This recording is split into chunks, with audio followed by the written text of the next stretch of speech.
ಕಾರ್ಯರೂಪಕ್ಕೆ ತಂದಂಥ ನಮ್ಮ ಸಿಗಂದೂರು ಸೇತುವೆ, ನಮ್ಮ ಅಂಬರಗೋಡು ಕಳಸವಳ್ಳಿ ಸೇತುವೆ ಅಧಿಕೃತವಾಗಿ ನಿನ್ನೆ ಲೋಕಾರ್ಪಣೆಯನ್ನು ಮಾಡಿಕೊಟ್ಟಂಥ ಕೇಂದ್ರದ ಭೂ ಸಾರಿಗೆ ಸಚಿವರಿಗೆ, ವಿಶೇಷವಾಗಿ ನಮ್ಮ ಕೇಂದ್ರದ ಮಂತ್ರಿಗಳಾದಂಥ ಪ್ರಹ್ಲಾದ್ ಜೋಶಿ ಅವರಿಗೆ ತಮ್ಮ ಮುಖಾಂತರ ನಾನು ಅಭಿನಂದನೆ ಸಲ್ಲಿಸ್ತೀನಿ. ವಿಶೇಷವಾಗಿ ಸಾಕಷ್ಟು ಮಳೆಯಷ್ಟೇ ಅಪಪ್ರಚಾರವನ್ನು ಅತ್ಯಂತ ಯಶಸ್ವಿಯಾಗಿ ಪ್ರಚಾರನೂ ಕೂಡ ಮಾಡಿದ್ರು. ಇದರ ಮಧ್ಯೆ ಅಭಿಮಾನದಿಂದ ಬಂದಂಥ ಜನಸಂಖ್ಯೆ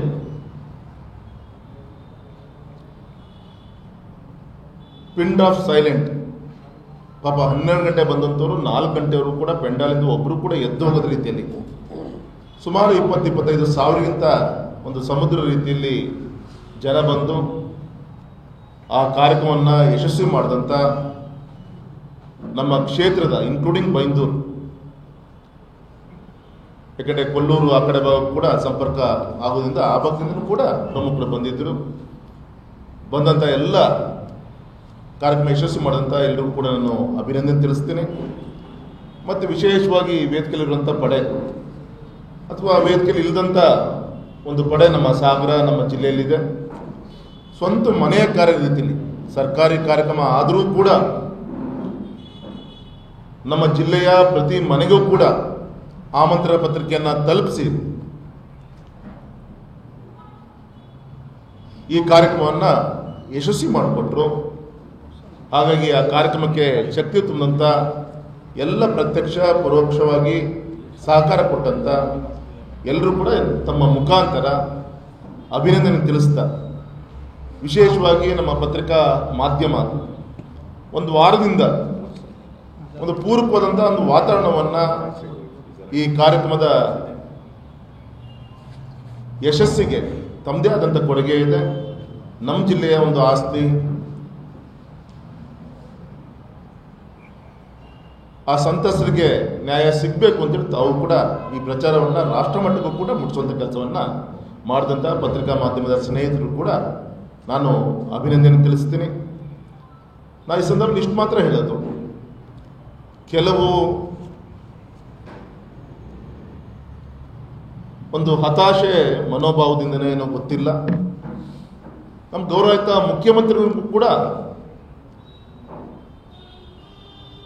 ಸಣ್ಣವ್ರು ಮಾಡುವಂಥ ಒಂದು ಮುಜುಗರ ವ್ಯಕ್ತಪಡಿಸುವಂಥ ಒಂದು ಪ್ರಯತ್ನ ನಮ್ಮ ಜಿಲ್ಲೆಯ ಕೆಲವು ರಾಜಕಾರಣಿಗಳು ಮಾಡಿದಂಥ ಒಂದು ಎಲ್ಲೋ ಒಂದು ಕಡೆ ನನಗೆ ಅನಿಸ್ತಾ ಇದೆ. ಯಾಕೆಂದರೆ ಆಗಲೇ ನಮ್ಮ ಹಾಲಪ್ಪನವ್ರು ಹೇಳಿದಾಗೆ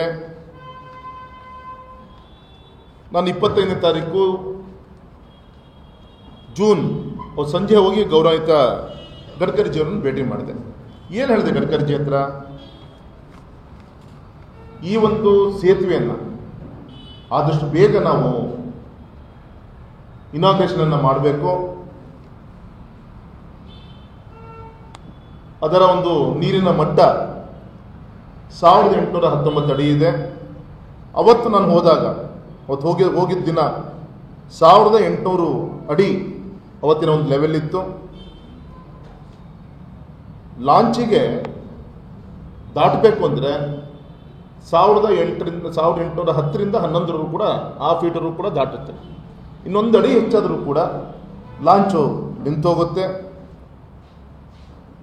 ದಿನಕ್ಕೆ 2 ಅಡಿ ನೀರು ಹೆಚ್ಚಾಗ್ತಾ ಇದೆ. ಇನ್ನೊಂದು ವಾರದಲ್ಲಿ ಈಗ ಬರ್ತಿರೋಂಥ ಶರಾವತಿ ಕಣಿವೆಯ ಸುತ್ತಮುತ್ತಲು ಬರ್ತಿರೋಂಥ ಮಳೆ ನೋಡಿದ್ರೆ ಸಮಸ್ಯೆ ಆಗುತ್ತೆ.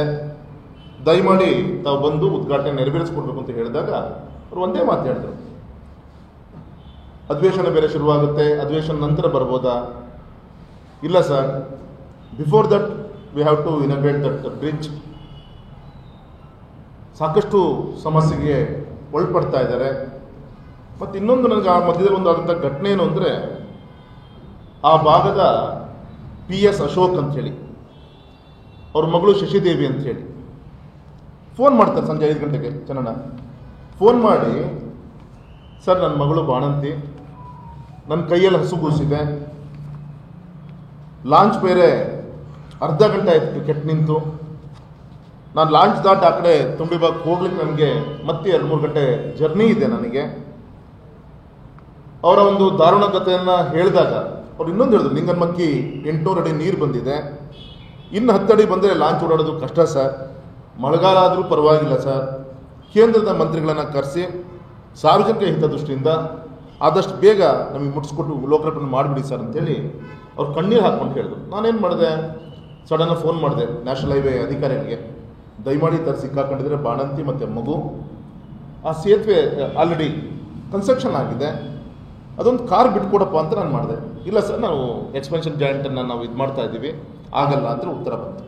ಮತ್ತು ಅವ್ರಿಗೆ ಸಮಾಧಾನ ಪಡೆದು ಇದೆಲ್ಲ ಮಾಡಿ ಮತ್ತು ಮಾರ್ಗನ ಫೋನಲ್ಲಿ ಮಾತಾಡಿ ಇದೆಲ್ಲದೂ ಕೂಡ ಒಂದು ಕಡೆ ಆಯಿತು. ಅಂದರೆ ನಮ್ಮ ದೂರದೃಷ್ಟಿ ಈ ಮಳೆಗಾಲಕ್ಕೆ ಲೋಕಾರ್ಪಣೆ ಆಗಬೇಕು. ಆಗಸ್ಟು, ಸೆಪ್ಟೆಂಬರ್, ಅಕ್ಟೋಬರ್ ನಂತರ ಗೌರವಂತ ಪ್ರಧಾನಮಂತ್ರಿಗಳು ಕರ್ಕೊಂಡ್ಬಂದು ಉದ್ಘಾಟನೆ ಮಾಡೋಂಥ ಅವಕಾಶಗಳು ನಮಗಿತ್ತು. ಅಂದರೆ ನಮ್ಮ ಉದ್ದೇಶ ಒಂದೊಂದು ಈ ಮಳೆಗಾಲಕ್ಕೆ ನಮ್ಮ ಲೋಕಾರ್ಪಣೆ ಆಗಬೇಕು. ಅದ್ರ ಮಧ್ಯೆ ನಮ್ಮ ಹಾಲಪ್ಪನವ್ರು ಫೋನ್ ಮಾಡಿದ್ರು,